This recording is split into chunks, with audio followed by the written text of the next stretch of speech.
Yo, yo. What's up, Coach? What up, dude? How you doing? Doing all right? How about you?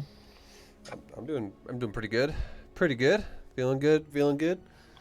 I'm ready to All right. I'm ready to coach. I'm ready to lay all the StarCraft information on the line right now. Yes, please. Okay, so I know we coached recently, maybe like what, a month ago, maybe. Uh, Uh, yeah. how's it been going since then? It's been good. My win rate is up. Zergs are trembling, and I've liked your build, and I've been shifting my play style a little bit with PvZ. Nice.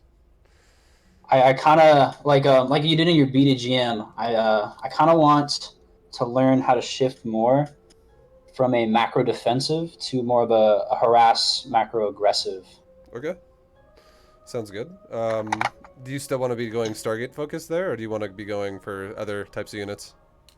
I want to do what you do. I've tried a Gladept timing Yeah. into Stargate. Okay. It feels really good. Yeah, that does feel good. I agree with you. That shit feels nice. Um, all right, so okay, that sounds good. Do you want to focus today on that then and perfect that, or do you want to focus on something else today? Yes, my PvP is good, and my PvT still feels great. So Okay. Zerg is where I want to focus. All right, dude. Sounds good. And for anyone who's listening right now and watching, and they're like, "Wait, what league is this?" This is Diamond 2, guys. So we got a Diamond level PvZ lesson coming up, and yeah, are you online right now, Zekis? Yeah, I'm online. I'm in. Okay. Oh, I see you. Okay, cool. I'll invite you. Yeah, as always, if you want to just jump into replay, let's do it. If you want to ask me more questions, let's do that as well. I'm all G, either way. I don't know if the best way to like learn what I'm kind of going for is. I am if the best way you think is to watch a replay of me trying to do this, I'm totally down. Or if you want to I don't know, play against me. How do you think Okay, would be the so best way? okay, this is my real opinion about this. I think playing against you would make the most sense if you were like already 5K plus. Uh, Yeah, no. just because like it's gonna be a throttled version of things otherwise. I mean, I still can. Yeah, We still can do it. We still can, honestly. But what I guess if you don't really feel confident in your own versions of the build, just for the sake of time and to make this go fast for you and to not waste any time watching a replay that doesn't make any sense, I can give you an example and then I can watch you do it, or I can then play against you we then could watch the replay of you doing it and to see if you're kind of executing it properly. Does that make sense? okay. I have a pretty good replay that I got today that I use oracles, and I have a good one from a couple of days ago. I do a lot of Phoenix, but I think let's just breeze through one of these replays. Okay. Yeah, we'll definitely make it go faster. We're not gonna critique all your macro thingies because Yeah, if you're trying to perfect a build and you're not even doing the build right, we'll just kind of skip through it. Like if yeah. that happens. Okay. Okay. Okay. Let's do this. All right. So the biggest thing about this is gateway timing, and it's chrono boost usage. Yeah, that's actually. I have a lot of questions about when a chrono boost reactionary play. I don't want to follow like a strict build. I kind of want to know when do I go Phoenix, when do I like go to Oracle, that kind of stuff. Yeah. Um. So. Okay. So we're gonna see your scouts and shit. So far, I like your gateway scout again. And then you're moving forward. You're moving forward. Going in. Going in. I'm gonna watch your scouting in a second, but I'm gonna watch your build order really fast, just to make sure your build order is not fucked up. I mean, my scouting is basically like I set up a patrol, and then I kind of look at it. It's pretty bad. Okay. Yeah, your build order is fine. I like you're doing it properly. I just making sure you're Okay. doing that. That's good. Uh, okay. So now your scout. Let's go into his base. This is the first time you go. You scout right after gateway, which is good. You already see a hatchery, and if you ever see a hatchery that's like paced like this, where it's like third to halfway done ish, um, you're fine. Like you already know. Okay, yeah, this guy didn't go for no hatchery at all, and he also didn't go like it. That's basically what it would be. Is there would be like no Yeah. hatchery here if it was like pool first. Wait, actually, could you pause real quick? I do have one question Okay. that's unrelated. If I see like a 12 pool happening, I kind of just I delay my Nexus and I'm like, all right, I'm just gonna all in this sucker. What do I want to completely wall off and go for a fast adept, or just get like a safe zealot? Like, what's the Zealot. best way to react to that? Zealot. There is definitely zealot. Okay, Yeah, and the reason why is because if you just go for a core and you so I'll just wall kill my off, core. exactly, they're just gonna kill your Yeah, wall. I had that happen to me. It's Yeah, okay. because it just takes two. Like the lings get out on the map so fucking fast that they'll actually have enough time to smash your buildings before you can actually deal with it if you fully wall. Yeah. So All that right. All right. yeah, it'll be just be a major problem for you. Yeah. I don't want to talk about Okay, it. so just know this: like if you actually were to scout what looks like a 12 pull, a great way to respond to it would be to you could chrono boost out a zealot. You could actually delay your second gas if you have not started it yet, and if you did start it, you could even cancel it just for a second. You could make a second pylon, because if you chrono boost out a zealot now, it's gonna totally fuck your probes up. Oh yeah. Uh, Oh yeah. so getting like you could go up to 2 zealots just to be on the extra safe side. So one zealot could be walking in and out of the door, poking, and if you chrono boost it, you could actually make a second zealot before your core is done.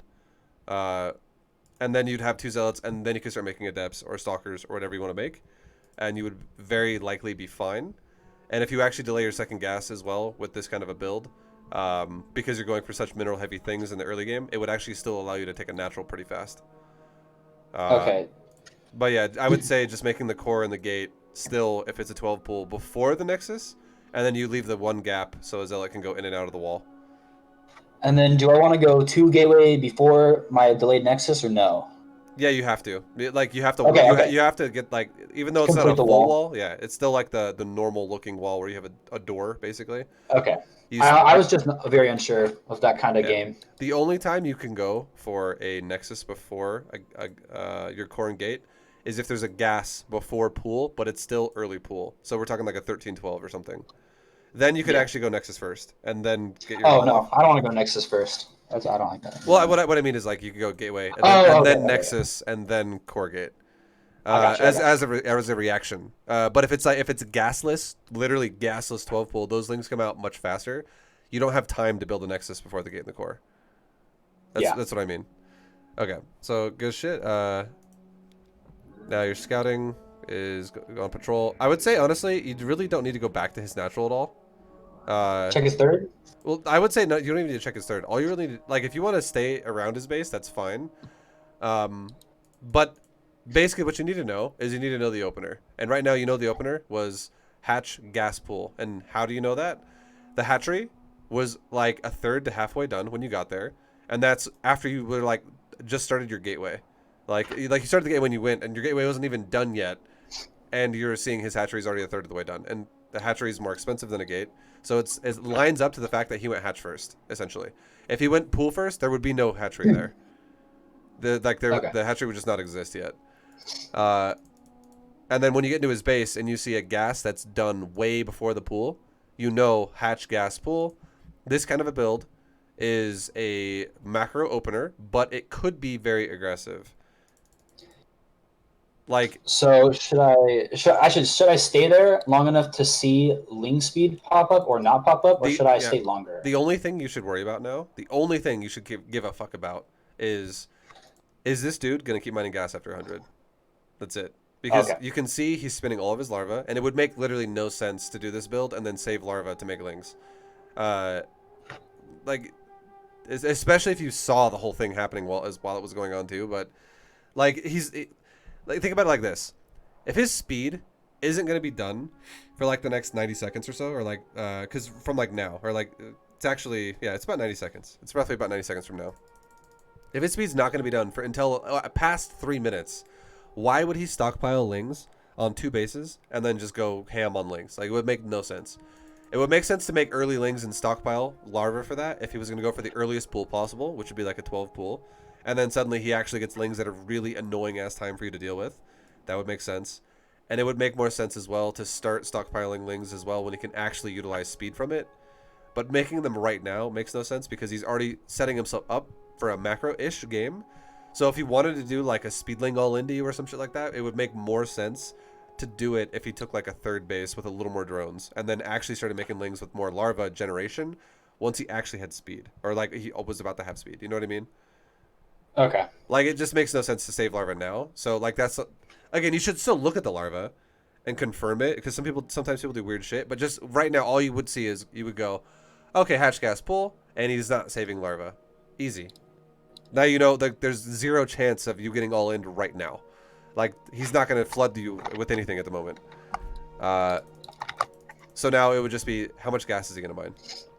And look at that too. He has 2 drones on gas. That's even more of an indicator that it should not be aggressive. So you should look at something like that. You should go. Okay, I should look at that.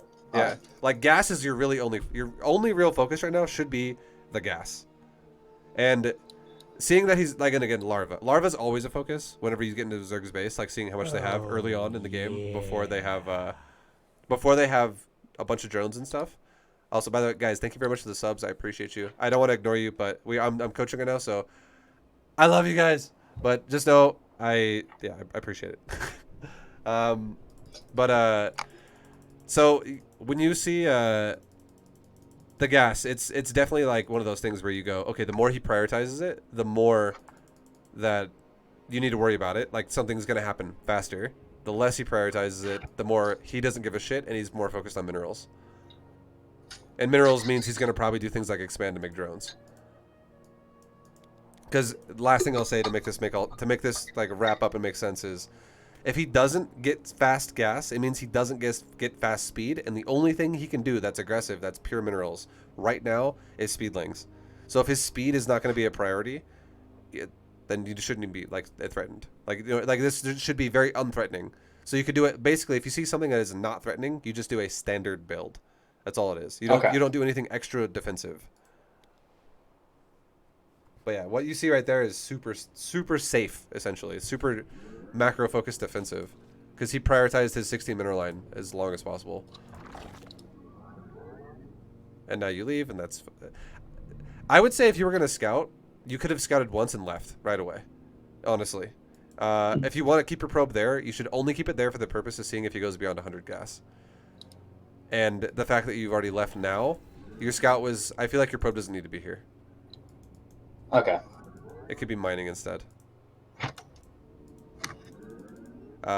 So your build, because you could just do blind reactions and be safe here. Like, you could make a blind battery, which is going to be useful all game, and you're safe versus someone who just decides to hit the gas pedal and go aggressive.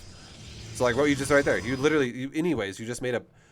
I feel like you maybe made the battery out of the fact that 4 lings are running across the map, but 4 lings is so non-threatening right now. Like, you could have made a blind battery the exact same way, and that probe could have been home mining minerals for the last minute or so. And yeah. And you know what that means too? If your probe had been mining for like the last minute, that's 60 minerals right there. Like, it's about 1 mineral per second, and that's almost the cost of a battery. Darn. Like, not quite. Yeah, it's 100, but yeah. I just made it because I just kind of keep putting it in my build because it's safe and I don't want to have to think about it. Yeah, you should. Exactly, I agree with you. You totally should. But I think your probe could have almost paid for the battery itself if it was at home mining minerals. Yeah, for real.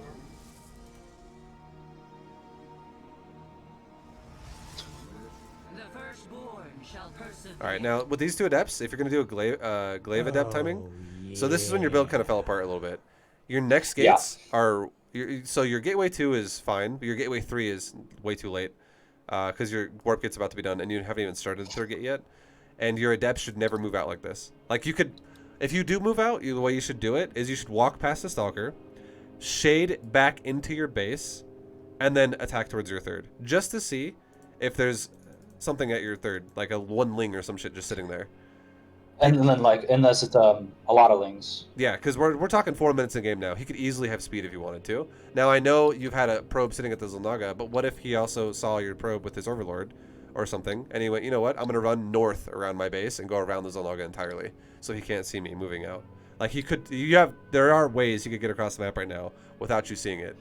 You just don't want to move your low amounts of adepts before they have glaives out undefended, Because right now, like, they're not even using their shade cooldown anyways. You know what I mean? Like, it could be done better. Yeah. So if you actually shaded, if you walk past a stalker, shade back into your natural, and put the stalker back in the door, shades can go through the stalker, and then you walk to your third just to make sure it's clear, just to check it, and you're like, oh yeah, it's clear. And then if it wasn't, and like, let's say 16 lings that he was going really all in with, just tried to surround your adepts, they would probably kill 2 lings and shade back in.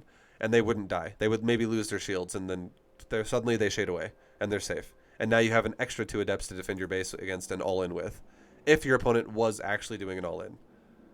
Dang. Yeah. So, like, it gives you the same result you're doing right now, but it does it in a way where it's a lot safer against people who would all-in you.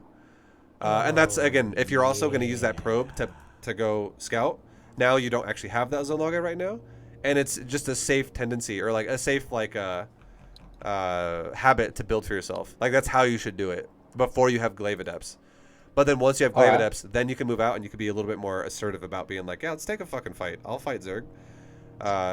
Because you're just shit on Zerglings at that point, unless you get fully surrounded, which we'll talk about that in a minute. Okay. Should I get my third gate when like warp gate's halfway done, or when should I get it? So your third's way too fast for Nexus, and what should be happening instead is you should be taking a third gateway right around the same time when you take your second gateway. You should throw them both down at the same time, and you should be throwing both of those gateways down around like 35, 36 supply. This is going to be roughly around the time when you're already going to have your first stalker done, and then you're going to have like your second adept probably starting right as you start. You'll be starting like the council and the gates almost at the like similar times.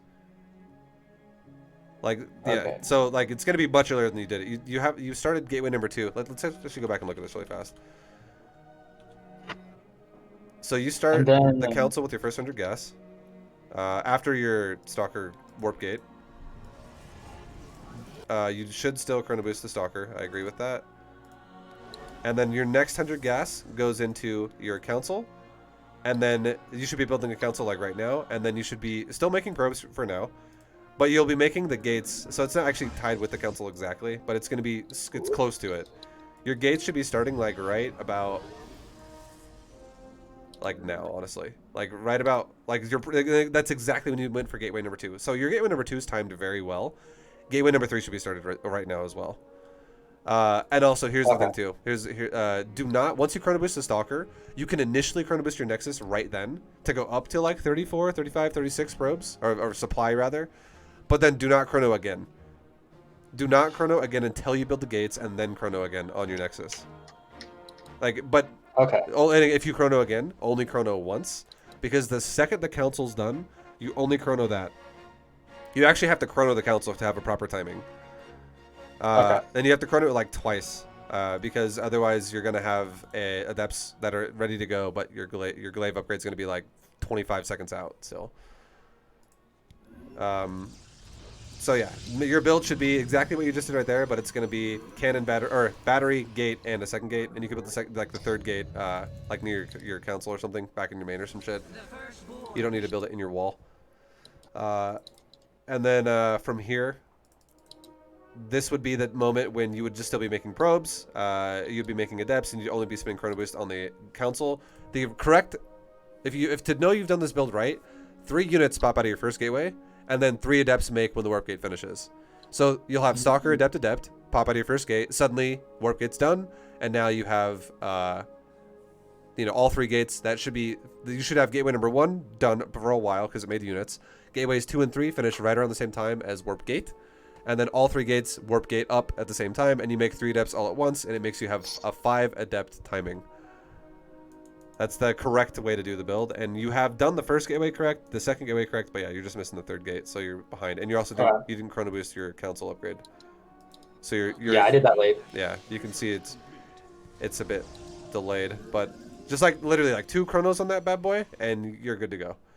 Go ahead if you're gonna say something. Go ahead. Don't worry. You got pause for me.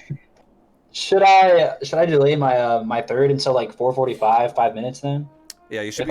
So the way the build goes is you move out with 5 adepts. Like, it's the second you have 5 adepts, you make those as a priority. You do not delay those because that's the whole point of the build. You shade across the map. This time you no longer shade into your natural if you want to move out.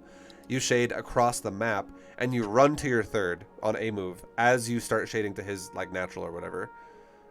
And then your adepts will clear the third one final time before they shade away, and then they shade away, and then you go take your third. That's the proper timing to take your third. Okay. And then right as you take your third is right around the same time as well, when you can then also take your stargates. Okay. So you're not taking a third with the stargate, you're taking a stargate after the third, but your third is still being taken off of the back of adept. And your adept timing, I would say, this game is pretty fucking late. Yeah. So we'll look at your when you get to his base, we'll just look at this. You get to his base at 522. Well, it should be like 4.5. Yeah, or something. it's a bit earlier. Yeah, well, remember that because I'll give you an example build and we'll compare. All right, and you're shading around his base, doing damage, whatever. That's fine. Behind this, you're making Oracle. I would say Oracles are not the greatest thing to make with this build. I'm not gonna lie. I definitely think Phoenix are the higher, better choice. Oracle just okay. like it doesn't. Yeah, Oracle doesn't really flow with this build as much. It really doesn't. I would say this: if you scout somebody with your adepts and you're like, "Oh God, I'm gonna die. I'm afraid," especially since this is Diamond, do not be afraid to make a couple Void Rays. Just make a couple. Like if you think you're gonna die and you're like, "Okay, this guy is literally making just like roaches and lings like crazy. I need to not die, and I won't have enough Phoenix in time to not die, so I'll make a couple voids." Just make like 2 voids, like 1 out of each Stargate, and then go into Phoenix. Or if he's like just full on all-inning you while your voids are about to pop the first time, you can make up to like 4 voids or 6 voids. If he's like just flooding you and flooding you and flooding you, and you need voids to help yourself not die, essentially. I would say voids would be okay there, just because again they're gonna crush all-ins like crazy. Now, Phoenix are better in the sense that they allow you to have so much more pressure on the Zerg because you can kill queens, you can kill overlords, you can kill drones, but it's a good follow-up to this build because once you get to a certain amount of Phoenix, they actually can wreck the shit out of roaches and ravagers and shit like that too, and hydras. Like they just flow throughout the game really well. It is something that requires more micro though, but if you want to actually have this build scale to a higher level, Phoenix would be great. So yeah. Phoenix if you feel like it's not all in, and Void if you feel like it is all in, and then you can go into Phoenix eventually anyways. I did have one game where actually this game I did go for Phoenix at first, but I don't know why I switched to Oracle because I felt like I could do the damage. But one game I lost my third because I had the Phoenix, but they had so many lings and I just lost them. No, but, exactly. Is that a good time to get? Yeah, if get Oracles? if there's no, don't ever build Oracles to this build. Never. Okay. Yeah, and the reason why is when the thing you just said I completely disagree with when you said I feel like I could get the damage done. The answer to me in that regard is no, you definitely can't because your Oracles are coming out like 3 minutes later than they should be if you want to get damage done with Oracles. Like right now the Zerg has had so much time to drone up like crazy, so when you say I'm gonna get the damage done, just from a Zerg's perspective, okay? If you kill 6 drones when I have 34 of them, I'll be like, fuck, that hurt. That actually hurt really bad. But if you kill 6 drones when I have 65 of them, I'll be like, okay, cool. Like, I don't give a shit. Like, I like 6 minutes and beyond, Zerg has so many more drones that if you just kill the same amount, it actually is less impactful. Like, it's not like you killed 6 anymore. It's like, it's because you don't have to think about it as I killed 6. 6 is a good number. It's a percentage of what their economy is in total, and it's less percentage of what they have in total now. So killing the same amount as you would have earlier to now later, it's actually less damaging to them because they can recover way faster. So definitely, that's why I say Oracles are shit now. Because Oracles are not really what you want to make in an army versus army situation. They're not the best, oh, this is my front load unit that I'm just going to fight with. Like, Oracles are all about the harass. They're all about, like, revelation later on in the game. That's why they're good then. And maybe some utility for, like, stasis traps. But if you're making this unit to, like, literally fight Hydras, like, when the Zerg is already rich, you're going to die. It scales like shit in that regard. So, yeah. What's up? One of your BDGM games, I only watched like the first 5 minutes, but you had your oracles faster and you used them with your adepts, and I don't know the rationale for why you did that. Uh, what league was I doing this in? It was like a Masters too. It Okay. was just it was, So, uh, I guess what I like, well, this is the best way to describe this as well. Okay, my Protoss has gotten better throughout this year than to what I started the year at. I'll just straight up point that out really fast as I am gonna now explain what I did. I might have actually thought, oh yeah, let's fucking go Adepts and Oracles, because what I can do then is I can shade in the Adepts on top of the Hydras, so the Hydras are really going to be focused on the Adepts, and while the Hydras are focused on the Adepts, I can then double overload them with Oracles, so Oracles and Adepts kill Hydras together, and they both do bonus damage to Light, so they're going to get rid of the Hydras pretty fast. This way the Oracles don't tank the damage.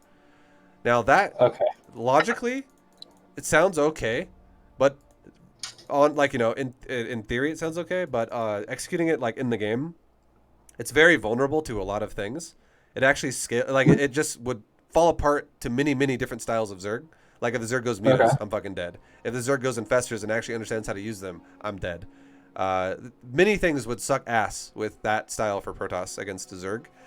And realistically, if I am actually going to have the concept in my mind of I'm just going to try to overpower the Hydras, I actually would probably do it better if I just focused on ground units rather than adding in Oracles, because Oracles are so fucking expensive. They're so expensive. And I could make so many better things with that gas that are going to kill Hydras. Like, it doesn't, like, it might have been a thing I did where I was like, yeah, let's just do it because I'm about to get Hydra all in. Or it sounds like one of those things I did where it was very niche. It's not something that's like a standard build you should try to make your standard. Okay. And to be fair, I would actually, like, nowadays, right now, if I could go look at it again, I would actually rather go Phoenix or Adept versus Hydra than Oracle Adept versus Hydra. And the reason why for that is I could do the exact same concept where I could phase my Adepts into the Hydras, and I could literally fucking disable half of his army, probably.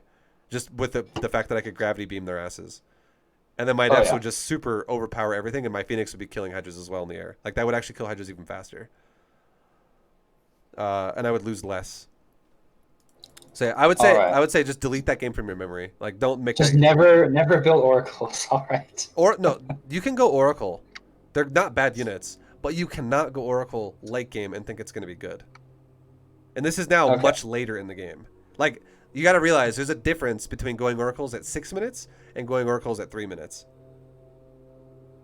Okay. Like, that's when Oracles suck dick. Like, that 6 minutes now, they kind of missed their window to be good. All right. So if I wanted to use them, I would have started with them and used them as the initial harass instead of waiting. If you want to, Or if you want to open Stargate, you can totally open Stargate, and you can harass okay. them then. That's fine. But if you're gonna make Oracles now, you literally, like, you should not be able to harass with these now. Like, because again, even if you somehow do, percentage wise of the Zerg's economy, you're gonna do very little damage to him. Like, you're basically gonna, like, scratch his ass at this point. You're not gonna actually, like, do devastating blows to his economy at this point. Like, he has so much more money to work with to recover so much faster if you actually kill 5, 6, 7 drones. Like, he doesn't give a shit. And he also has more, now he also has another base fully running, and he might even have a fourth. He does have a fourth. He has a fourth base as well, so larva-wise, if he loses some drones, he can replace that as well really fast with the amount of larva he has. Like, this dude is rich, compared to what he would be at 3 minutes ago. Just, yeah, or, like, the whole point of Oracle, it makes no sense right now. At this point in the game. And just to throw this out there, the final thing I'll say is, if your opponent was already committed to a 2-base or like something like a low eco Hydra all in, maybe that's what I was fighting against when you saw my example. Maybe I was fighting someone who I went Oracles late, but he was going for a Hydra all in, and I had already committed to Stargate Tech. And because I don't remember this game you're talking about, honestly. And I was going for, maybe I was going for Stargate Tech already, so I already committed to it. And I went, well, Voids are going to suck here. I won't ever have enough Phoenixes to deal with this. I'm going to always stay at a low Phoenix count. So I'll just start making Oracles now because I need to be ready for this timing, and I have to use my tech that I just made. So then, yes, Oracle would be the best unit in that situation because I don't have enough time to build up the Phoenix. Void Rays suck ass against Hydra. and Oracle could get shit done in lower numbers when I needed them right then. Does that make sense? Like, that's the only time I could ever justify that. Yeah, that makes sense. But yeah, just doing it when the Zerg is like defensive and shit like this, and like the Zerg is chilling. Setting up into Oracles is setting up to bad tech for yourself. All right. But Oracles are good against Hydras. I'm gonna skip this one. I'll talk about that really fast, and we'll kind of move past that. Oracles are not bad against Hydras, sure, but Oracles scale shittier than Hydras do for the cost that they are, and the more that you have. So if you have equal supply in gas, like equal gas investments of Hydras to Oracle, gas is your limiting resource, by the way, not minerals. Everyone has excess surplus of minerals, but gas. If I have 3 Hydras to every Oracle you make, which is what the equivalent cost is, I'm going to fucking murder your Oracles, because that means I will have 30 Hydras to your 10 Oracles. They scale fucking horribly against Hydras when the bigger they go. Oh, I made a random cyber core. Oh well. Yeah, I was kind of wondering about that. Yeah, it's all good. It's all good. Don't. It's all G. My SimCity. Yeah, no, this we're gonna kind of blow past this game now, because I feel like talking about the Oracle now, I honestly see you just running over there and just getting destroyed. Oh. So you kill the hatchery, you kill the 4th base, and you got that done. And the Oracles come back in again. They start killing natural. Okay, that's something I don't. I gotta show this out there and just say this really fast. It breaks my heart every time I watch a Zerg player think that they're fucking Lambo or a laser, and they're like, I'm just gonna go fucking Ravager Bane every game. Fuck it. God damn, guys, what's wrong with you? What the fuck? Okay, I just had to say that. It makes literally no fucking sense to go Ravager Bane against someone who's going Mass Oracle. But yeah, we'll just move past I that. wondered. Oh my.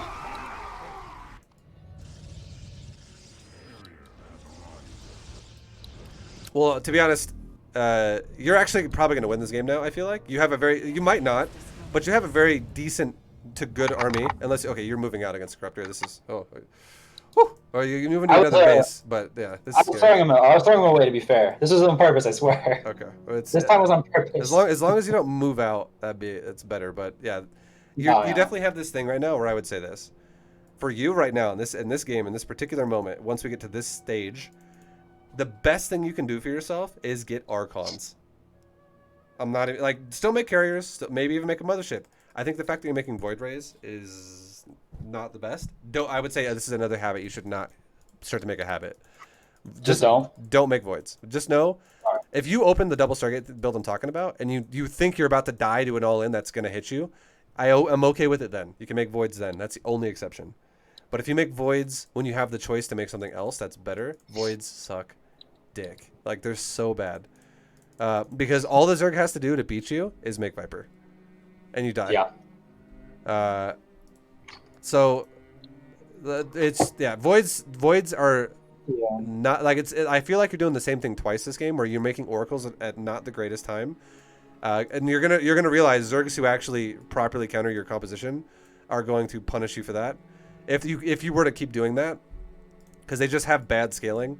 And then voids, same thing. Like, I only make like 4 just because it was a habit. I'm completely honest, but I only make like 4. I wasn't going like, I'm gonna switch into mass Chad rays and. No, I don't think you'll go mass void rays either. But I do think you're gonna make void rays to support the carrier when the corruptors engage you, to then overcharge the beam, and then suddenly your voids are helping do some damage to corruptor. But if this guy knows how to use spellcasters, all that does is it gives you dead supply for yourself, because the voids will do nothing, and then they'll just get fucked up by spells. Yeah. So my Archons are super late too. Yeah, and Archons, the thing about Archons is if the corruptors are balled up, Archons actually do more damage than even fully overcharged up Void Rays. Because an Archon does way more, like if an Archon is able to just smash a fucking auto attack into a unit, and a Void Ray is single targeting unit as well, an Archon will actually like match the Void Ray's damage in damage when it comes to just like single auto attacks. Now, if a Void Ray turns on its overcharge, it'll probably do like double the damage of an Archon now on single target, and that's fair. But if an Archon gets any splash damage at all, suddenly it scales like crazy at how fast the Archon does damage. And if you're fighting a Zerg who's going Mass Corruptors now, you're going to... sorry. I just hear your keyboard getting slammed right now. It's so hard to talk. I'm sorry. It's so good. I'm like taking notes. No, you're all good. You're all good. If your fucking Archon gets any splash damage at all, it scales in damage like fucking crazy compared to a Void Ray, because the Void Ray has no splash. So Archons are definitely the way you want to go. And then also if you have Storm too, it's gonna help a lot as well. Just because it's another form of splash damage. Yeah. And like right now, like the fact that you're still making Stalkers too, like it's definitely, like I would say now you would want to get rid of your ground supply if you could before you take a fight. So like this kind of shit right here, I totally disagree with this. Moving out when you have a bunch of you don't have a bunch, but you do have Stalker, you have Immortal, you did have a decent amount of Zealots. You probably had like 40 supply of your army in ground that was kind of crappy. And that's a lot of like that's 10 Archons you could have made. You know, or like 5 Archons and some Templars, throw in another carrier or two. Like you could just have it ramped up the power of your army a lot more, and Stalker, Zealot, Immortal here is kind of garbo. Yeah. I mean, but you still won, so. And it's because the guy's like, you know what, I have a bunch of fucking Ravagers and some Corruptor. This guy's terrible. That's fucking ridiculous. All right. Oh my. Well, I'm gonna leave this replay now, and we're gonna make one for you really fast. 522. All right. 522 was your timing.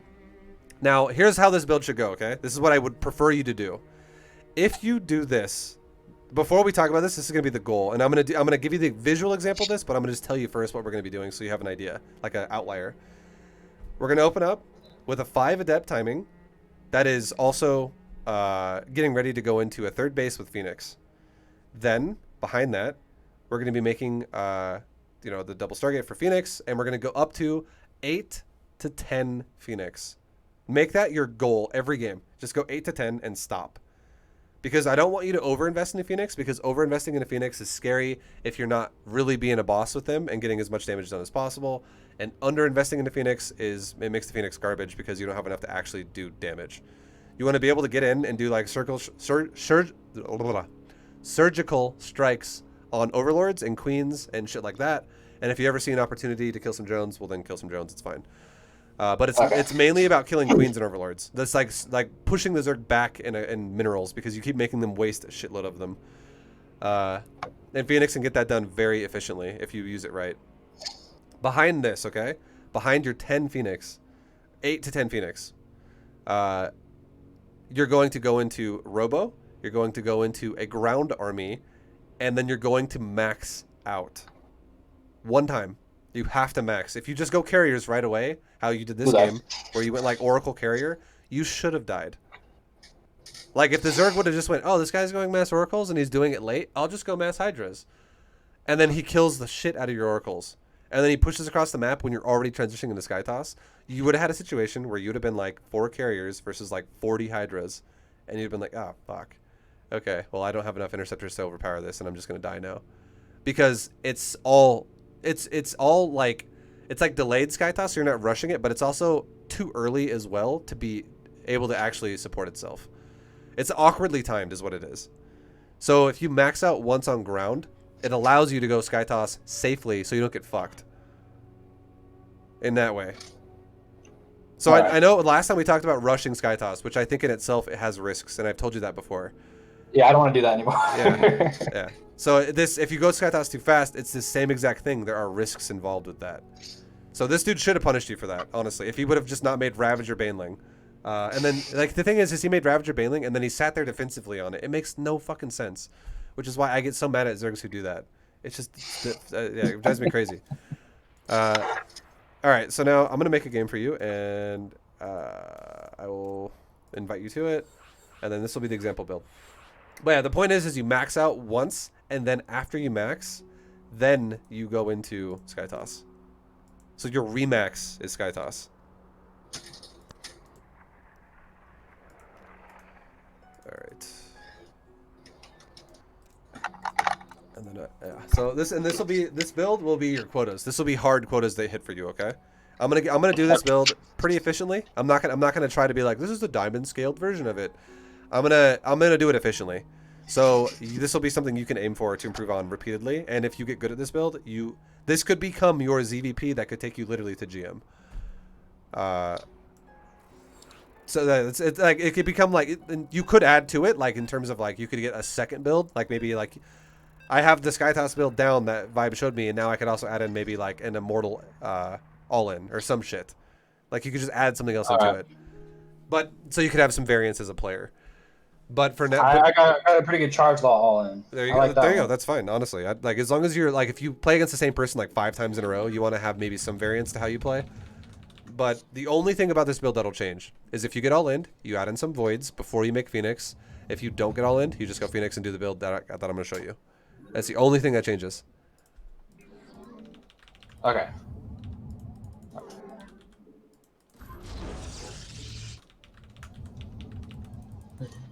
All right. So yeah, 5 adepts timing. The more damage you get done with that too, the better. That's something you can always improve on. And then, yeah.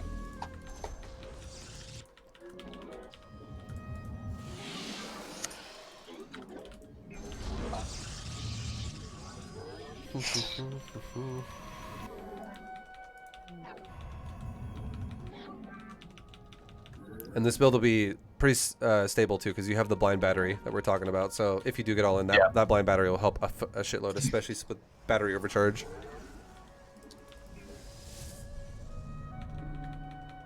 All right, so again, yeah, if you saw this right now, you'd be like, okay, I'm probably gonna get all in. This is you definitely want to scout and see the pool timing if it was a normal player, and if this was a normal Zerg who wasn't actually saving larva, you'd be like, okay, yep, probably gonna need to go ahead and deal with that.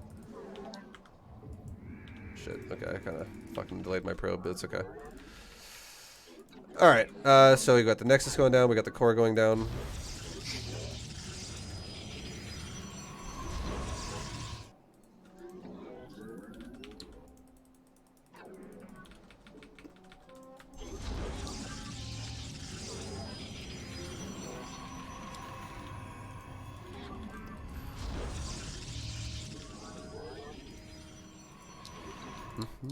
And then 520, we gotta, the big one is remember 522, because the earlier you get your adepts into his base, the more damage you will fuck him up with. Yeah, that's the same concept of the Oracle thing we were talking about. Yeah, I don't want to harp on Oracles, because I kind of want this to be like more of a main build, but I'll ask those questions later. Yeah, wait, what'd you say? Sorry? You have a question? I just more Oracle questions, but I'll ask them later. Okay. So you can focus on the build.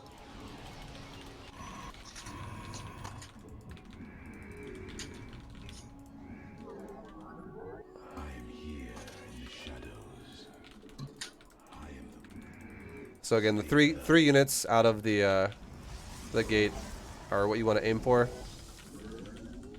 sure. You can throw down another chrono really fast in your Nexus. This is the last time you would chrono. And then get ready to start your gateways in just a second here. And we'll do it right now. I'll throw down both gates as we start the glaive upgrade. And now start chrono boosting as soon as you can the glaive upgrade. Once you have the next chrono. And start another gate, and then make another adept.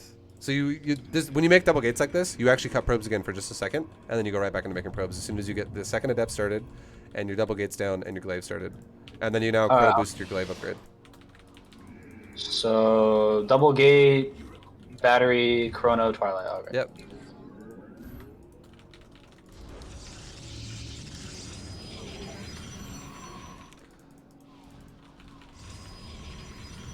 And then now we should have gateways 2 and 3 finishing roughly around the time when warp gate's done, which takes us to a 5 adept all in, and we're chrono boosting the adept upgrade, the adept glaive upgrade twice. And now is when you would get ready to move your adepts out like this. Put the stalker back in the wall. And then you send a probe down to your third now. And you phase towards the Zerg's base and you run down to your third just to guard it, just to check and see what's there. Escort the probe. build the Nexus behind this, and then now build your double Stargate and your double gas at your natural while you move out.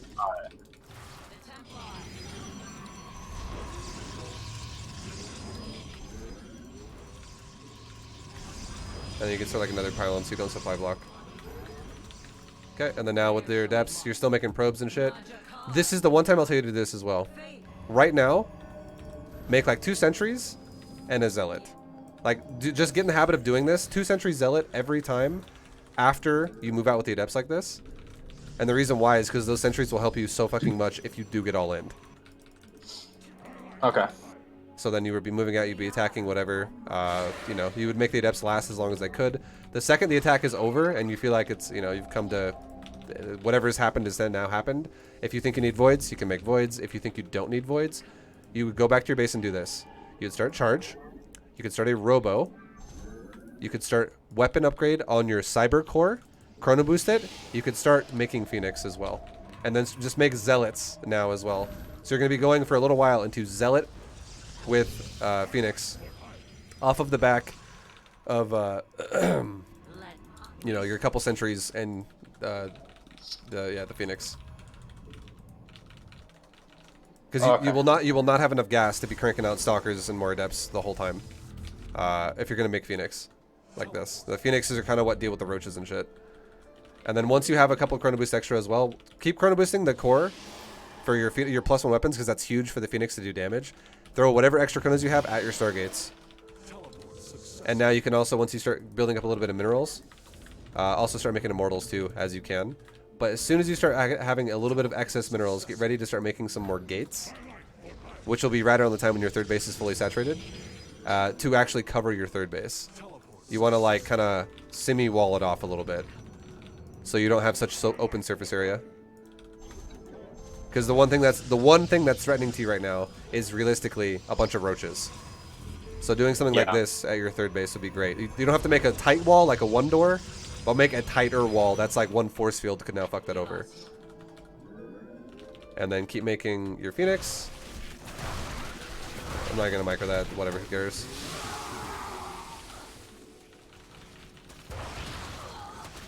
And now once we're fully saturated, gas is included, and we're able to like, you know, fully sustain production here.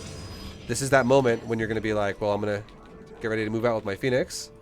Like once you have like 4+, that's really when I would say it would be an okay time to go actually Overlord hunting and Queen hunting. This is around the same time as well. You'd want to take a 5th base. And we'll just, honestly, with this build, I think it flows best if you just go to 8. We'll just make it a hard 8, okay? Stop making Phoenix at 8. And then you're good. You're done. And now you're going to be going into... you're still making probes. You're still making your, you know, your 4th base. Your charge is done. This is when I would say you should start making a forge, and you should start making a fleet beacon. And you should also make a Templar Archives. So keep making Immortals, keep making Zealots, make an Observer if you don't have one yet. And the second the Archives is done, you start making Archons and Templar. The second the Fleet Beacon's done, you just progress beyond +1 weapons for air. And the second the Forge is done, you start getting +1 weapons for ground. Does that make sense? Okay, yeah, so weapons, not shields. No shields. You do not get shields. No shields. The reason why is because you want Archons to actually fuck shit up. And you also want charge-lot run-bys to fuck shit up. Which is a big part of this as well. For real. That makes sense. Because you don't need to go cannons so fast this time, because you actually are making a ground army. If you were not making a ground army, I would be like, yeah, you definitely need to get some shield upgrades. Which is what you did in the Skytoss version, which is a lot riskier. Yeah. And then so we're going to start +2 weapons. We're going to start +1 weapons. We're going to start Storm. And we're still making Immortals. Do not start making carriers yet. Like, unless you feel like you really have no worries at all. If you're like, this Zerg is so fucked, that would be the only time that it would be appropriate to make carriers right now. But if you think the Zerg is at all threatening, if he is at all intimidating in any way, and you're like, I could die, maybe. Like, I don't know how powerful he is. Do not make carriers right now. Just make Archons, Templars, Zealots, and Immortals. Like, do the charge the Archon Immortal build, basically. To open. But you're still getting air weapons, so you still have a future in this game into going into air. And we're about to max out, we can throw down, you know, you can start throwing down your chrono boost and your upgrades in your base again. You're not making probes anymore. You're already at that good saturation. So just try to like basically max out soon with your ground army. And you're still able to spend like all your money on your ground army.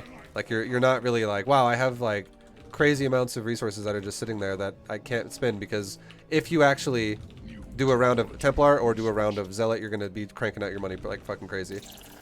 You could add in maybe like a couple more gates to like your 4th base, I guess, to kind of just cover it from Banes and shit a little bit more. But having like 6 to 10 gates is fine for now. And then we'll do another round of Templar. And then there you go. And now once we max out, now what you should do is, I would say, maybe go look for that timing. Go look for that timing. And behind this, now when you're maxed out, and keep in mind too, you also have the Phoenix the whole time while you're roaming. So keeping your money spent is going to be a hard aspect of this build while you harass. But once you max... Or go ahead. What are you going to say? I was going to say, I'll touch on that later. But just like improving my Phoenix harass and in general, yeah. I kind of want to look at. Once you do this, though, look at the main base right now. This is definitely what you want to add in as a follow-up to right when you max out. This is when you get ready to explode on Zealot run-bys and carriers. Zealot run-bys are a big deal about this build to make this build super effective. So we just added on an extra 3 Stargates, so now we have 5 Stargate total. And we added on an extra like 10 gates or so, so now we have like 15, 16 gates. Like that's plenty. You don't need more than that. You do not need more than that. So now we have the ability to slowly bleed out our ground army. If you can, try your best to not just throw the Templars away. Like, try to keep those alive if you can, because they're expensive as fuck on gas. And they're very useful in the future. So if you think you're going to lose the fight, but you don't want to have to lose the Templar, just have the Templar retreat themselves. If you're winning the fight, expend the Templar's energy on Storm, and then maybe retreat them again anyways. Or if you want to use Archons, you can use Archons, it's fine. But never have the intention with this army to win the game, okay? That's the big one. A lot of people would do shit like this, where they would go like this. They'd be like, all right, I'm going to storm like crazy. I'm going to use all my storms, and the second I'm out of storms, Archons. And I'm going to keep pushing your face in, and I'm going to try to kill you right now. That's how most people will play out this style, but people who play this style that way usually are trying to win the game off of Charge Lot, Archon, Immortal. If you play this Charge Lot, Archon, Immortal style a little more conservatively with your Templar, and you burn out some storms on some units that are really good, but then as soon as your Templars are expended, you can just run away. You can back off, and you can slowly build into carriers. The point is if you're not having to rebuild Archons and rebuild Templar and rebuild Archons and rebuild Templar, but instead you make it and you kind of sustain it, you can actually transition to Sky Toss faster once you max out the first time. Yeah.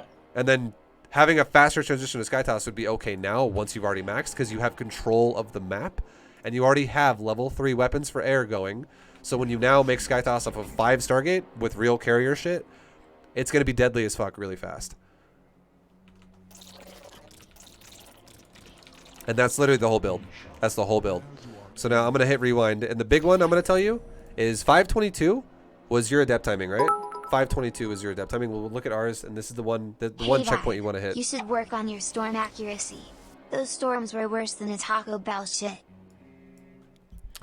Alright, chat's ridiculous. Thank you for the bits, guys. Alright, so we're moving out of our base right now. We're leaving our base at like 410, 411. That's all of our depths right now. Already, they're about to have the glaive upgrade, and they're moving across the map. 522 was the timing we got to compare it to. And we'll stop it, to be fair, we'll stop it right when you get to what would be his base, which would be as you get up his ramp to his base, and it's about 440. So, because if we went up the other ramp too, we would be getting up the natural ramp about the same time anyways, if we decided to go that direction instead. Roughly about 40 seconds sooner. So if you can hit a timing around like 440-ish, like 440, maybe 445, that'd be fucking great. And then these adepts already, again, you already have the 5 and you have glaive on them already. So you would already be doing annoying ass damage in his base. And then, yeah, man, other than this, does any aspect of this build not make sense, or are you not sure about something? It feels really tight. I like it. Yeah, just know the big one is do not fucking make Sky Toss before you max out the first time. unless you see something that is the only time. Okay, this is the way to confirm it, to make it to where it's. I don't want you to look at this and be like, well, how do I know how to decide this? Like, ViBE said if something doesn't look intimidating, but I don't really know how to understand that. If you don't know how to understand what looks and what doesn't look threatening and non-threatening, the perfect way to understand this with this build specifically about how it's designed for this one is how much damage did your adepts do? If you fuck him over right now, do not go. If you fuck him over right now with your adepts, you could start adding in Sky Toss when you add in that Fleet Beacon and your Forage and your Council. You could start adding in carriers off of the first 2 Stargates because it will weaken the power of your initial army because that's a huge investment early on because carriers scale horrible, or they scale amazingly the more you get, but they're horrible when you have 1 or 2. But you could start building your Sky Toss fleet even faster if you fuck him up with your adepts and you're like, wow, this Zerg is like really screwed right now. What number of like drone kills? Obviously I can't know that in a match, but like if I kill like a whole mineral line, I'm going over, and they can't kill me for like a whole minute. If you kill a whole mineral line, you've fucked him up. If you kill like 3 drones per adept, that's good damage. If you kill like 1 drone per adept, that is bad damage. If you kill no drones at all, that's shit damage.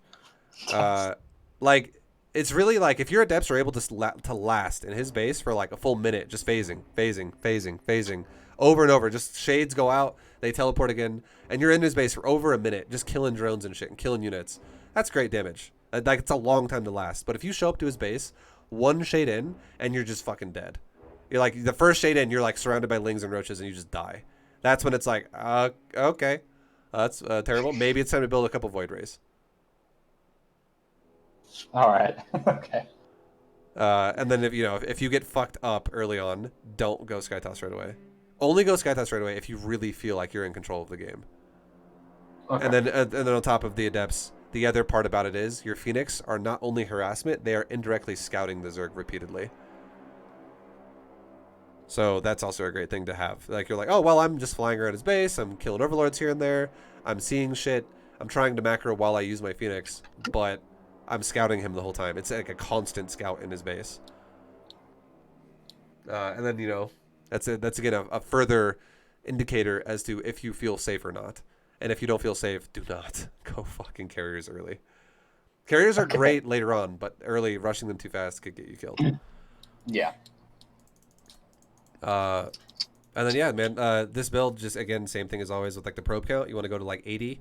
And the last thing we didn't really touch on, I guess, the concept. Okay, conceptually, this is what you should be doing. Once you explode on your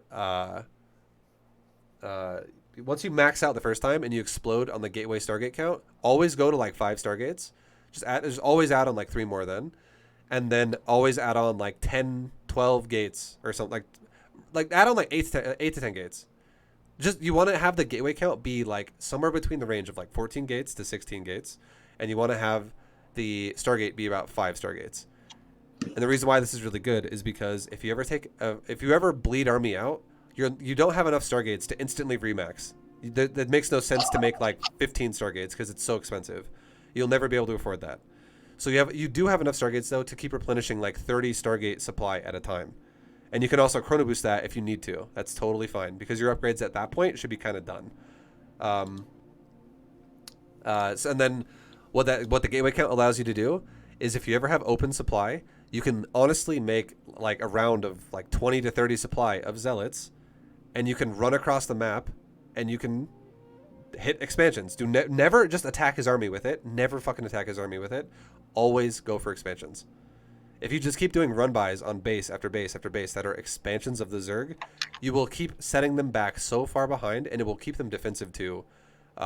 Because charge lots with +3 weapons can beat the shit out of drones and hatcheries really fast. Oh yeah. So always have the intention of killing the Zerg's economy with zealot run-bys. If you see an army there, if you have the foresight to look at your zealots for a second and go, oh, we're about to run into a fuckload of hydras, just run away. Literally just run that away and go somewhere else. Try your best to hit hatcheries. Try not to engage his army with those run-bys. Because you want to make them last longer, and you want to also keep the Zerg starved out. That's the whole concept of that. So it's okay even if you lose in your run-by, let's say you lose 2,000 minerals because it's like 20 zealots, and you only kill maybe like 1,200 minerals worth of resources from the Zerg in terms of drones and the hatchery that died. That's still really good for you because you starve them out beyond that. Like you starve their future income, because as the game progresses at a later stages, they run out of money in their existing bases. So killing new bases is the key to winning the game hardcore with Zealot run-bys. And you will win a lot of games off of Zealot run-bys. I swear to God it'll happen. It'll guaranteed. Because the only way Zerg will deal with this properly is when they have a good setup of static D and maybe even like Lurker. Or like a properly assigned supply amount of units that's like going to guard it. But what Zealot run-bys do for you a lot of times as well is you can, if you actually have a formidable Skytoss army where it's like some Archons, some some Archons, some High Templar, carrier, mothership, you have a good like death ball going on, and you're like, well, I still have like 20 supply open. I'll send 10 Zealots over there. You can push with your real army at the same time you send Zealots out. You can keep the Zerg busy with Zealots killing an expansion while your main army does something like kills a shitload of creep. Or if creep doesn't exist anymore, you now position your army in a position where it's now going to be really hard for Zerg to stop it. Like you can hit both sides of the map at the same time. Like Zealot run-bys are so fucking massive here with this style to be good. So adding in your gateway count later on and having +3 weapons for this style is great.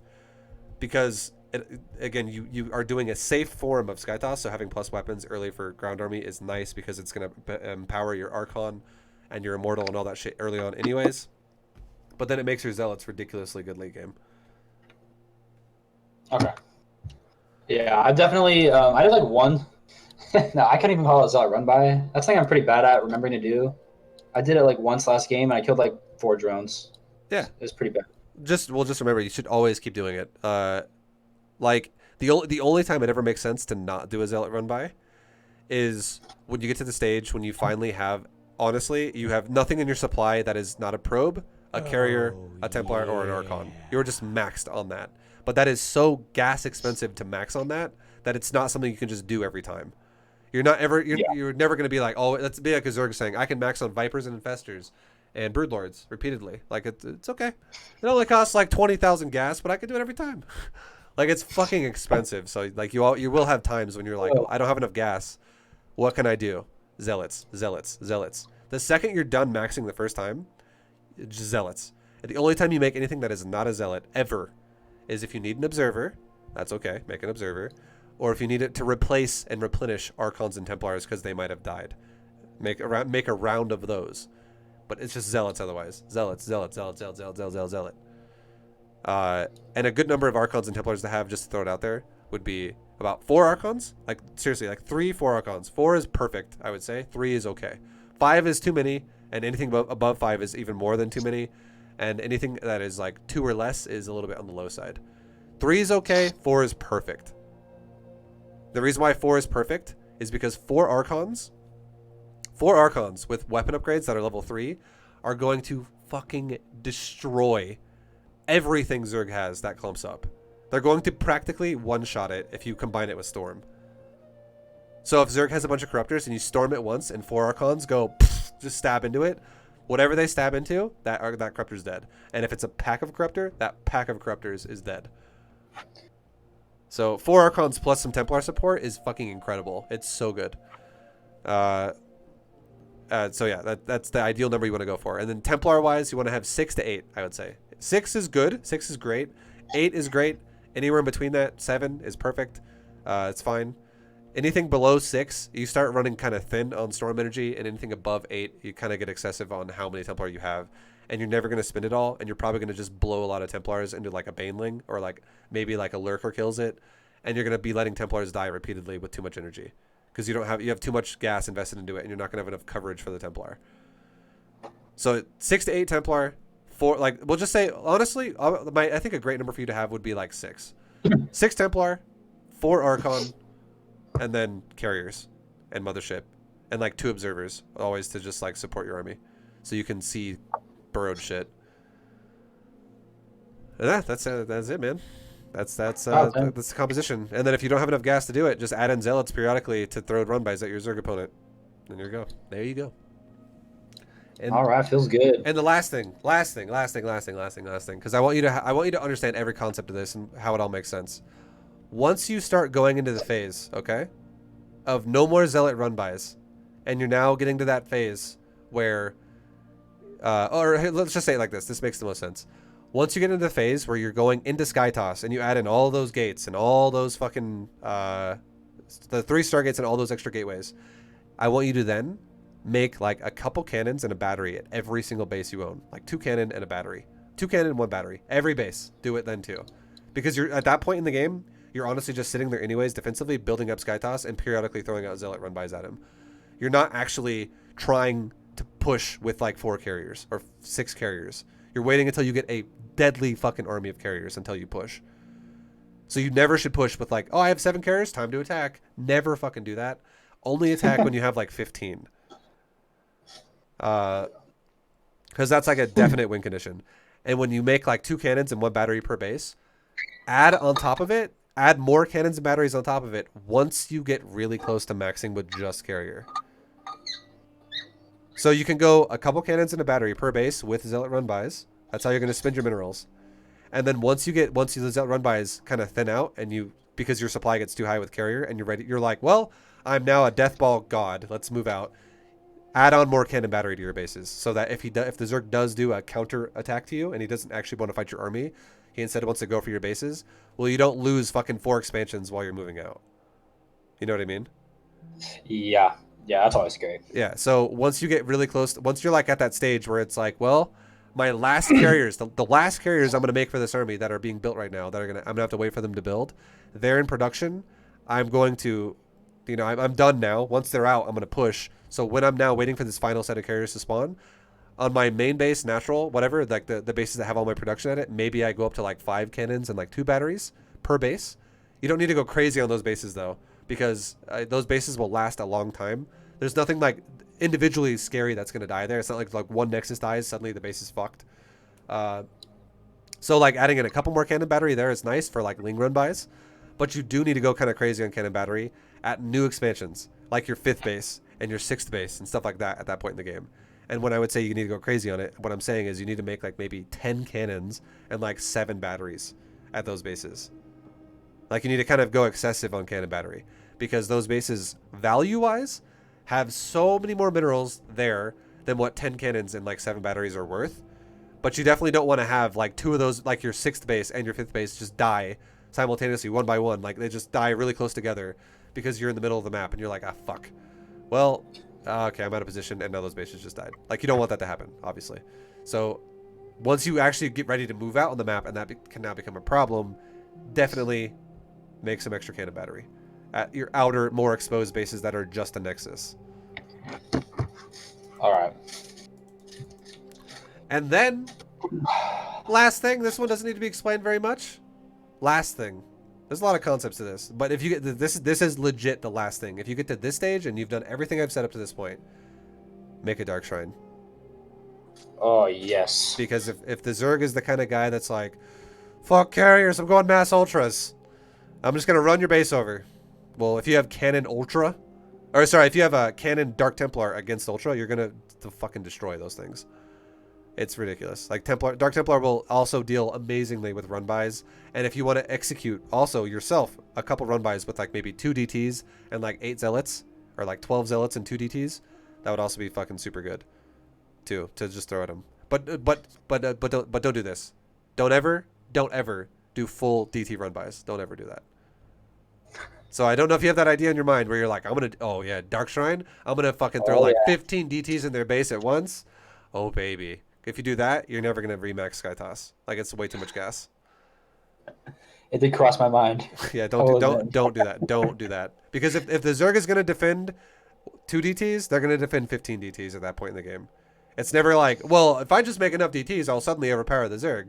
When they're going for like Lurkers and Hydras and fucking Broodlords or whatever, like no, you're going to die. If he has detection, you're 2 or 15, they're all going to die. And if you make a lot of DTs, you're just going to waste all your gas. Yeah, for real.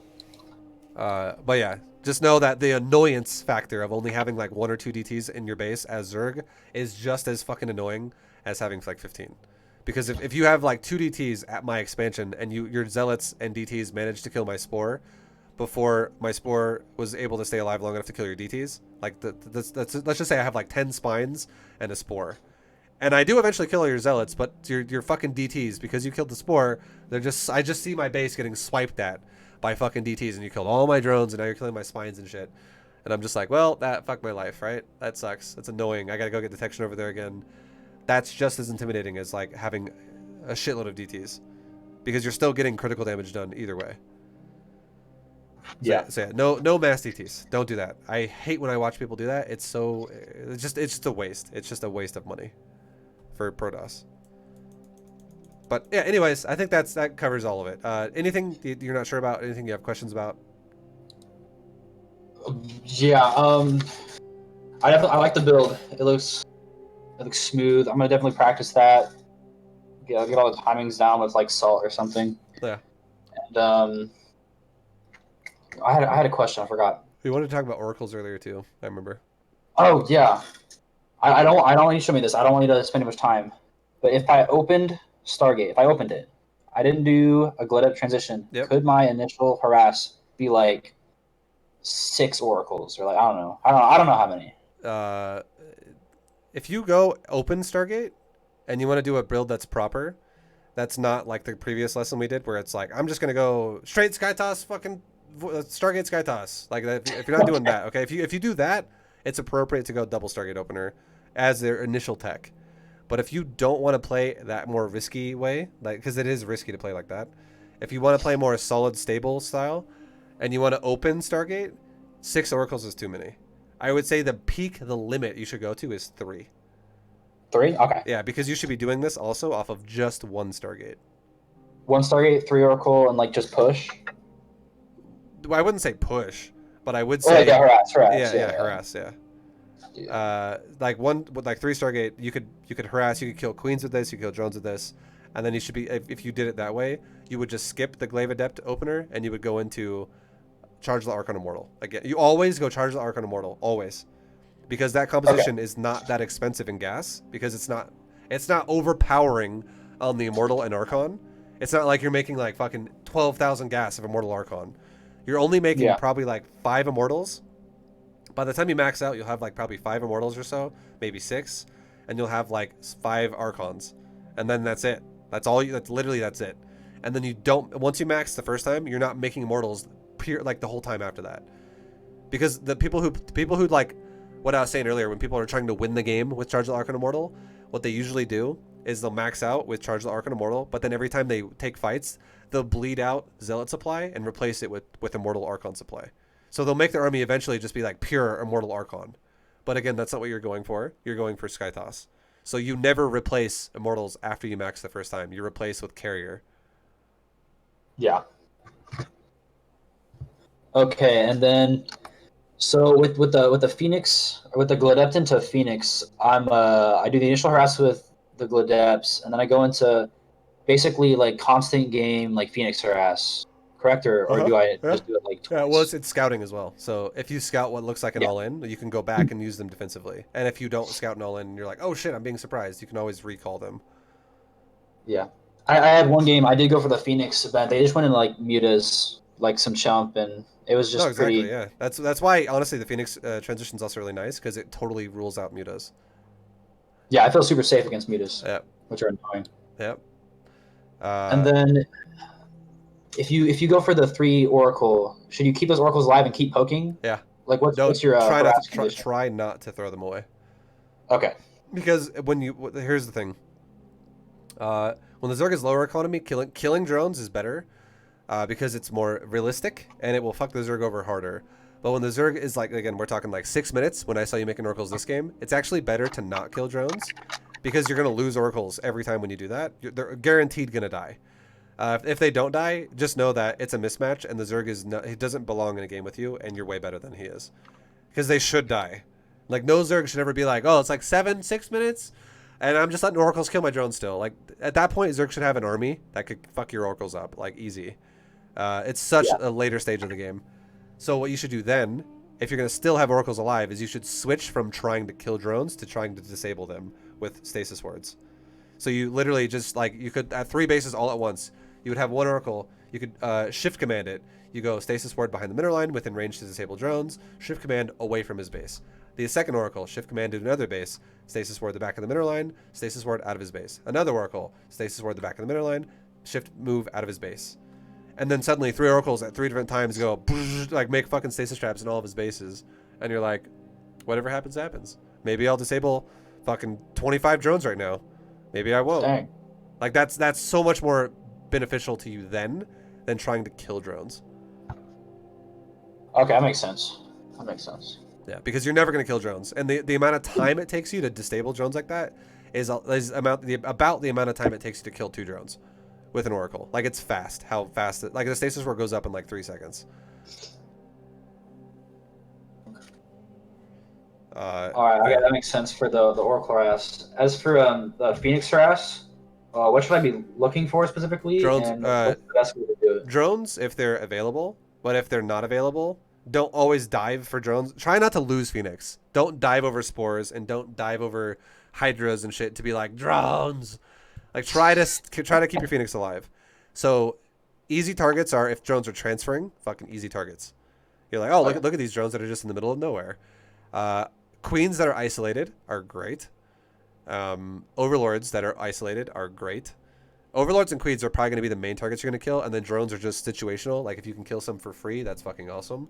But then once you get to like 8, once you have like 8 Phoenix, then you can start diving a little bit more. Once you have that +1 8 amount, because you'll kill shit fast, and you'll have enough sustain where you can do something like, for instance, dive over a middle line. Then if it's just like, if let's just say like you get poked by a queen, here's a tip you should do, a trick you should do with the Phoenix. Fly in a range of auto attack of a queen. Fly backwards. Let queen chase you away from his spore crawlers. Queen gets out of position, you then pick it up and kill it. Then, if you see like what looks like maybe 1, maybe 2 spores over a middle line, you can fly over it and do like literally a pass over it. Just fly over it once, maybe pick up like 4 drones along the way or 5 drones along the way, and then leave. That way you lose no Phoenix and you do damage to him. Okay. But just simply pulling queens away from spores, letting them shoot you, and then backing up to go. You don't like fly away out of his base. You just back up to pull the queen backwards. And then the queen gets out of range. It doesn't have to go very far. And then suddenly it's out of range of a spore. You pick up the queen, you kill it. And that alone fucks the Zerg over so hard because now he's missing injects for the next like 30 seconds. If he even replaces it right away. Because the queen has to be rebuilt now. And then it has to be restarted on injecting. But if the Zerg fucks up and he's like getting overwhelmed a little bit and he doesn't do that right away, you might cause him to miss injects for like 2 minutes. Okay. Darn. Say I went for the Oracle opener and I did like the 3 initial. Could I just go Phoenix after that, or Yes. should I really just go into charge lot? Yeah, you could. Okay, I just want to see if it's like an opening replacement, so I could mix up my play sometimes. I would say probably don't do that as much though. If you do go into Okay, Phoenix yeah, after that, definitely not. maybe make only just like 1. I'm not even kidding. And the reason why you make 1 is so you could pick up a Phoenix on the queen, and that's defending his middle line, and the Phoenix could take the shots initially of the spore, and then suddenly 3 oracles come in while the queen's picked up, and you try to kill more drones, and while you're disabling queen, like. But just going like 8 Phoenix out of 1 Stargate after you make 3 oracles, no, that's not practical. You can't do that. Okay. Yeah, I want to make sure you know that, because I feel like what you're saying is you want to go for like just a lot of Phoenix after the 3 Oracle and have a lot of air units, and the only reason why Phoenix work in this build at all is because you double Stargate the Phoenix. If you went single Stargate in the Phoenix, they would suck balls, like because you would have so few of them, and again the timings would be all super delayed.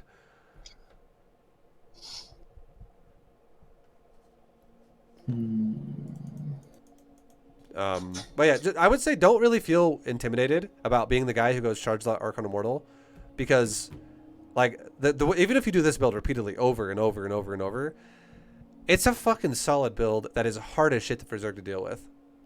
It is very strong.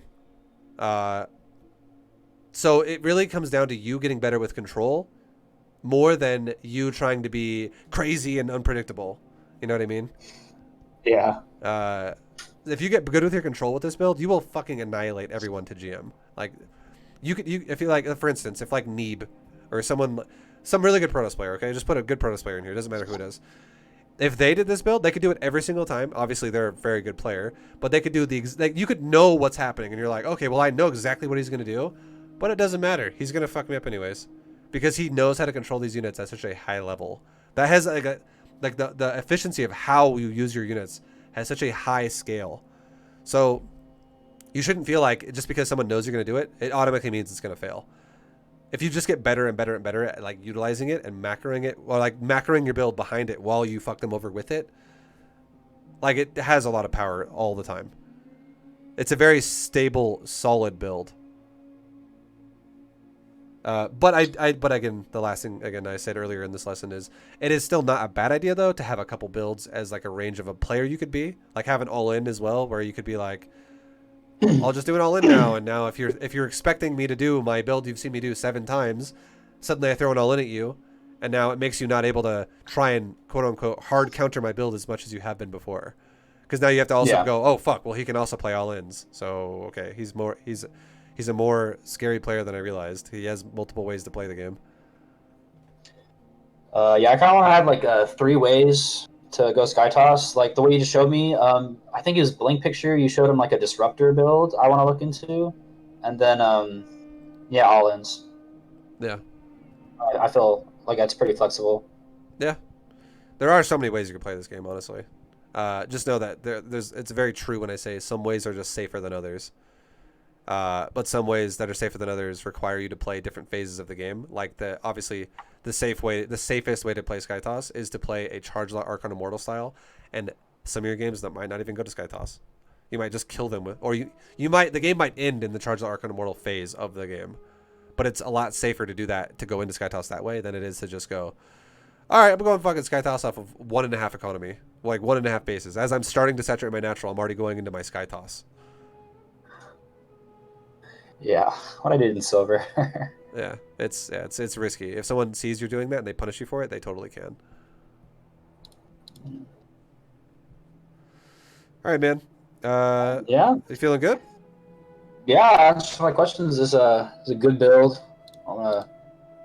Yeah, nice, dude. All right, man. Well, as always, I'll post this to YouTube, and I'll send you the link as well in Discord by probably tomorrow. So fuck yeah, dude. Thanks again for doing a lesson, man. And let me know how it goes. I hope you crush. All right, and dude, I will catch you later, man. Take it easy, bro. Thanks, Coach Vibe. See you, man. All right, guys. Thanks for watching, everybody. I will see you guys again in the next lesson. But if you guys liked it and you want more, just know many more. I always say this. So much more lessons on YouTube. So many more things for getting to learn StarCraft if you're interested in it. Go check them out if you want to get better at StarCraft and you want to learn some shit for every race as well. But guys, thanks for watching. I hope you have a good rest of your day, good night, whatever you are. And yeah, I'll see you guys next time. Later, everybody. Goodbye. See ya.